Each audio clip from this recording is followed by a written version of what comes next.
It's the world's largest shake table facility, and it can hold buildings weighing up to 2.5 million pounds. The table moves in all 3 directions simultaneously.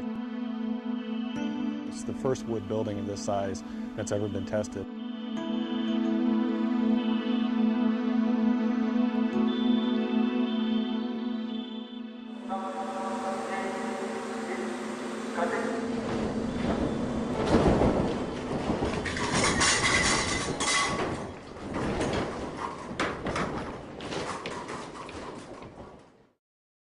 The entire project is called the Niecewood Capstone Test, a project funded by the National Science Foundation. The project is led by Colorado State University, and Simpson was a close technical collaborator. The popularity of mid-rise wood frame construction has soared in urban areas, and so there's not a lot of information on how to design those types of structures.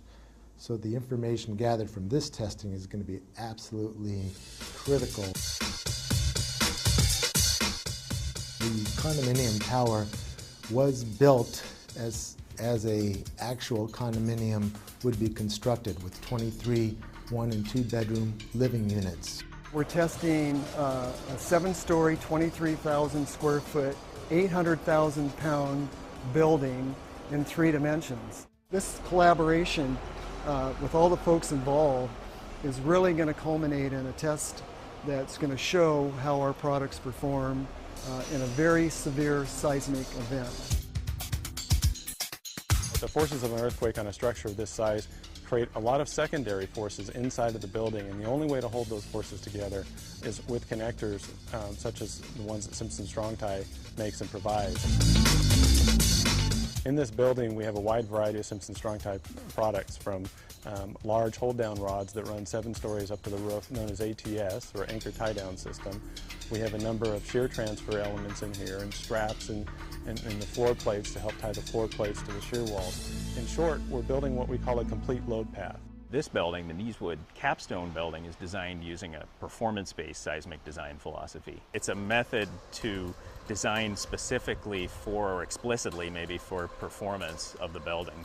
We don't just design a component or an assembly. We actually design it all together and then we check it. And performance-based design allows us, if we know enough about how the building reacts, to actually select what level of damage we want to see in the building during an earthquake. We're doing a series of tests on this structure so that we can incrementally increase our knowledge as to how the building is responding at different levels of shaking. We're not only going back and forth, side to side, but we're going up and down as well. So we're getting all of the vertical accelerations and lateral accelerations exactly like that Northridge earthquake, but times 1.8. There's approximately 300 sensors in the building, measuring everything from movement to force to acceleration.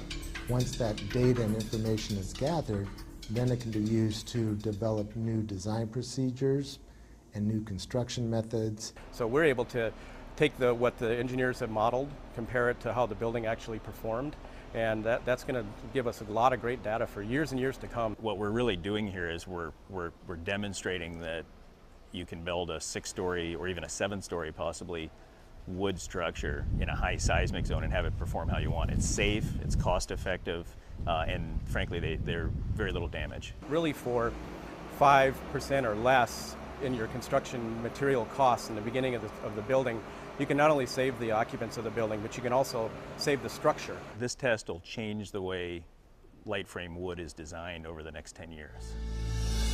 We've invited several key engineers from across the country, building departments.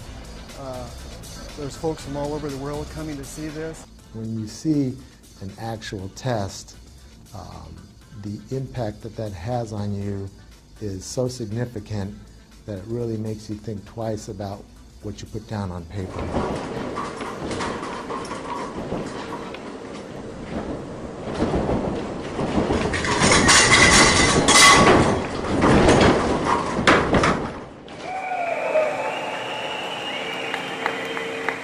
Everything in it worked.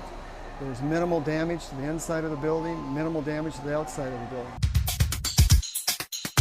I would say that this testing really does validate the performance-based design concepts developed at the various universities involved in this project. It's phenomenal that we can have a test of this size and magnitude of a building like this and actually get some real test data. Simpson never forgets, and they're always trying to make sure that they're really providing what the structural engineering and construction community needs. And I've always been impressed with taking that extra step to really know the science part of what we do. It's truly unprecedented what they've done today. I think this is really, it's truly about saving lives, and the information that's been generated as a result of this test is truly groundbreaking.